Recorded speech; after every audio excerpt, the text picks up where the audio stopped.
Halo, saya Sarah Stefani Munigir dengan NIM 1967201010 dari semester 5. Saya akan memaparkan materi tentang konflik pada kehidupan masyarakat dari mata kuliah Konflik dan Konsensus.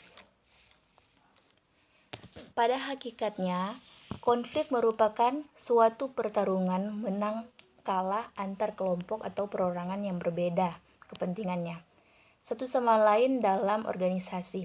Atau dengan kata lain, konflik adalah segala macam interaksi pertentangan atau antagonistik antara dua atau lebih pihak. Timbulnya konflik berangkat dari kondisi kemajemukan struktur masyarakat, dan konflik merupakan fenomena yang sering terjadi sepanjang proses kehidupan manusia. Dari sudut manapun kita melihat konflik, bahwa konflik tidak bisa dipisahkan dari kehidupan sosial. Konflik pada umumnya berlatar belakang adanya perbedaan. Perbedaan sendiri adalah bagian tak terpisahkan dari realitas kehidupan. Perbedaan bisa menjadi potensi, bisa menjadi persoalan. Menjadi potensi jika dipahami secara baik dan dikelola secara konstruktif agar semakin memperkaya makna hidup. Bisa menjadi persoalan jika kemudian berkembang menjadi bentuk penyelesaian dengan cara-cara kekerasan. Konflik juga dapat bernilai positif, yaitu pada saat konflik bisa dikelola secara arif dan bijaksana. Di sini konflik bisa mendinamisasi proses sosial dan bersifat konstruktif. Teori konflik adalah sebuah teori yang memandang bahwa perubahan sosial tidak melalui proses penyesuaian nilai-nilai yang membawa perubahan, tetapi terjadi akibat adanya konflik yang menghasilkan kompromi-kompromi yang berbeda dengan kondisi semula. Teori konflik lahir sebagai sebuah antitesis dari teori struktural fungsional yang memandang pentingnya keteraturan dalam masyarakat.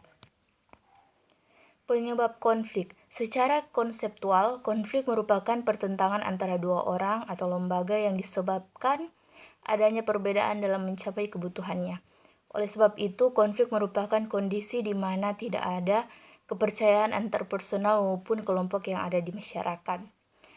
Ada beberapa bentuk dan proses penyelesaian konflik, yaitu menghindari atau avoidance, pemecahan masalah secara informal atau informal problem solving, bernegosiasi atau negotiation, munculnya pihak ketiga yang mengadakan mediasi atau mediation, kemunculan pihak lain yang memberikan bentuk penyelesaian, executive dispute resolution approach, pihak yang bertikai mencari pihak ketiga yang dipandang netral atau arbitration, intervensi pihak berwenang dalam kepastian hukum judicial atau approach, dan penanganan oleh pihak yang memiliki kekuatan legal atau extra legal approach.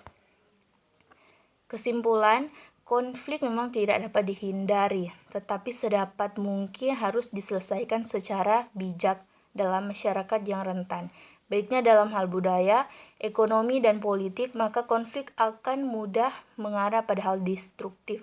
Bahkan konflik bisa diikuti oleh bentuk-bentuk kekerasan seperti perang dan pembantaian. Namun pada masyarakat yang memiliki kapasitas tinggi, maka sangat mungkin konflik dapat mendinamisasi perubahan ke arah yang konstruktif dan positif. Penyelesaian suatu konflik pada umumnya akan sangat bergantung pada faktor internal dan eksternal. Faktor internal adalah bagaimana pihak-pihak yang berkonflik menyikapi konflik yang dihadapinya, sedangkan faktor eksternal adalah bagaimana pihak luar berperan dalam melakukan penanganan konflik. Untuk itu, penting dibuat suatu perencanaan dan langkah tata pengelolaan konflik dalam bentuk pembangunan perdamaian.